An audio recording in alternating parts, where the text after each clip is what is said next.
हरे कृष्णा, राधे राधे, ओम नमः शिवाय। आज सावन का पहला सोमवार है और आप सभी को सावन के पहले सोमवार की ढेर सारी शुभकामनाएं। आज आप सुनेंगे सोमवार व्रत की संपूर्ण कथा, तो चलिए मन में भगवान शिव का ध्यान करते हुए सुनते हैं सोमवार की कथा। प्राचीन समय की बात है। अमरपुर नगर में एक धनी व्यापारी रहता था। दूर दूर तक उसका व्यापार फैला हुआ था। नगर में उस व्यापारी का सभी लोग मान सम्मान करते थे। इतना सब कुछ होने पर भी वह व्यापारी अंतर्मन से बहुत दुखी था, क्योंकि उस व्यापारी का कोई पुत्र नहीं था। दिन रात उसे एक ही चिंता सताती रहती थी। उसकी मृत्यु के बाद उसके इतने बड़े व्यापार और धन संपत्ति को कौन संभालेगा। पुत्र पाने की इच्छा से वह व्यापारी प्रति सोमवार भगवान शिव की व्रत पूजा किया करता था। सायंकाल को व्यापारी शिव मंदिर में जाकर भगवान शिव के सामने घी का दीपक जलाया करता था। उस व्यापारी की भक्ति देखकर एक दिन पार्वती ने भगवान शिव से कहा, हे प्राणनाथ, यह व्यापारी आपका सच्चा भक्त है। कितने दिनों से यह सोमवार का व्रत और पूजा नियमित कर रहा है। भगवान, आप इस व्यापारी की मनोकामना अवश्य पूर्ण करें। भगवान शिव ने मुस्कुराते हुए कहा, हे पार्वती, इस संसार में सबको उसके कर्म के अनुसार फल की प्राप्ति होती है। प्राणी जैसा कर्म करते हैं उन्हें वैसा ही फल प्राप्त होता है।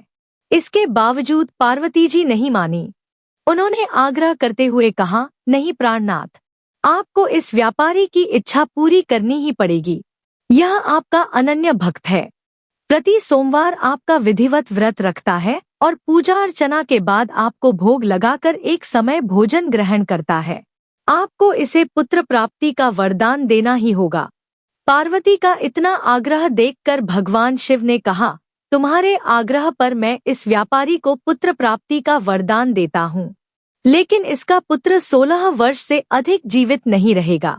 उसी रात भगवान शिव ने स्वप्न में उस व्यापारी को दर्शन देकर उसे पुत्र प्राप्ति का वरदान दिया और उसके पुत्र के 16 वर्ष तक जीवित रहने की बात भी बताई।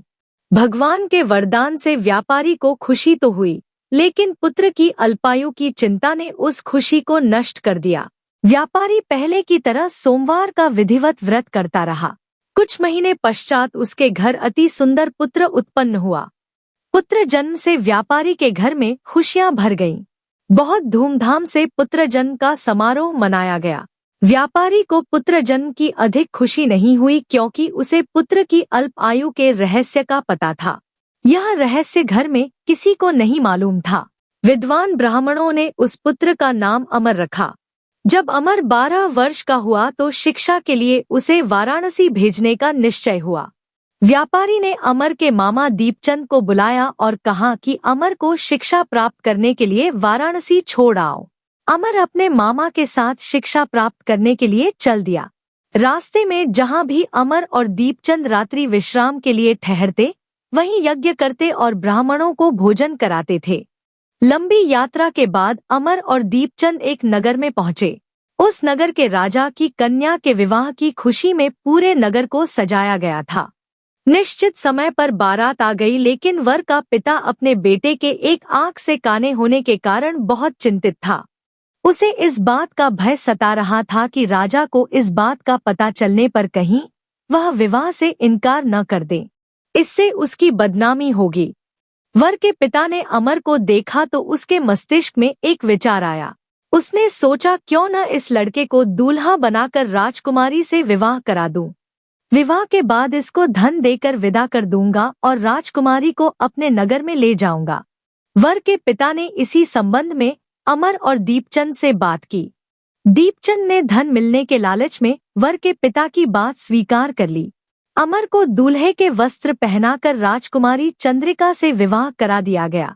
राजा ने बहुत सा धन देकर राजकुमारी को विदा किया। अमर जब लौट रहा था तो सच नहीं छिपा सका और उसने राजकुमारी की ओढ़नी पर लिख दिया, राजकुमारी चंद्रिका, तुम्हारा विवाह तो मेरे साथ हुआ था।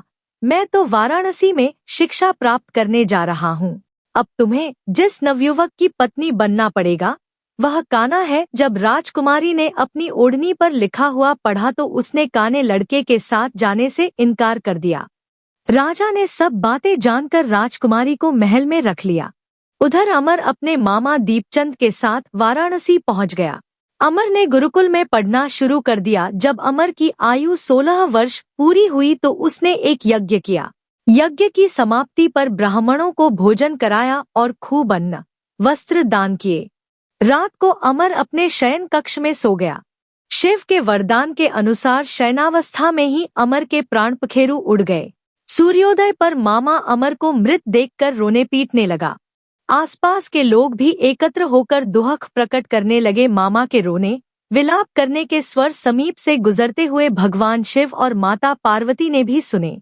पार्वती जी ने भगवान से कहा, प्राणनाथ, मुझसे इसके रोने के स्वर सहन नहीं हो रहे, आप इस व्यक्ति के कष्ट अवश्य दूर करें। भगवान शिव ने पार्वती जी के साथ अदृश्य रूप में समीप जाकर अमर को देखा तो पार्वती जी से बोले, पार्वती, यह तो उसी व्यापारी का पुत्र है। मैंने इसे 16 वर्ष की आयु का वरदान दिया था, इसकी आयु तो पूरी हो गई।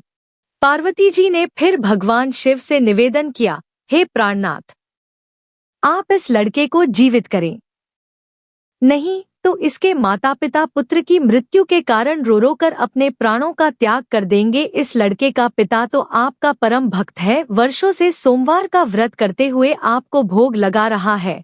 पार्वती के आग्रह करने पर भगवान शिव ने उस लड़के को जीवित होने का वरदान दिया और कुछ ही पल में वह जीवित होकर उठ बैठा। शिक्षा समाप्त करके अमर मामा के साथ अपने नगर की ओर चल दिया। दोनों चलते हुए उसी नगर में पहुँचे जहां अमर का विवाह हुआ था। उस नगर में भी अमर ने यज्ञ का आयोजन किया। समीप से गुजरते हुए नगर के राजा ने यज्ञ का आयोजन देखा। राजा ने अमर को तुरंत पहचान लिया। यज्ञ समाप्त होने पर राजा अमर और उसके मामा को महल में ले गया और कुछ दिन उन्हें महल में रखकर बहुत सा धन वस्त्र देकर राजकुमारी के साथ विदा किया। रास्ते में सुरक्षा के लिए राजा ने बहुत से सैनिकों को भी साथ भेजा। दीपचंद ने नगर में पहुंचते ही एक दूत को घर भेजकर अपने आगमन की सूचना भेजी। अपने बेटे अमर के जीवित वापस लौटने की सूचना से व्यापारी बहुत प्रसन्न हुआ। व्यापारी ने अपनी पत्नी के साथ स्वयं को एक कमरे में बंद कर रखा था।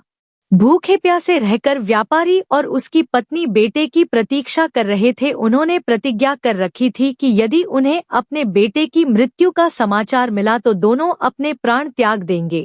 व्यापारी अपनी पत्नी और मित्रों के साथ नगर के द्वार पर पहुंचा। अपने बेटे के विवाह का समाचार सुनकर पुत्रवधू राजकुमारी चंद्रिका को देखकर उसकी खुशी का ठिकाना न रहा।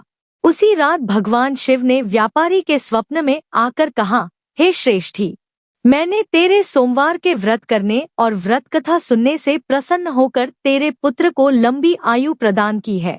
व्यापारी बहुत प्रसन्न हुआ।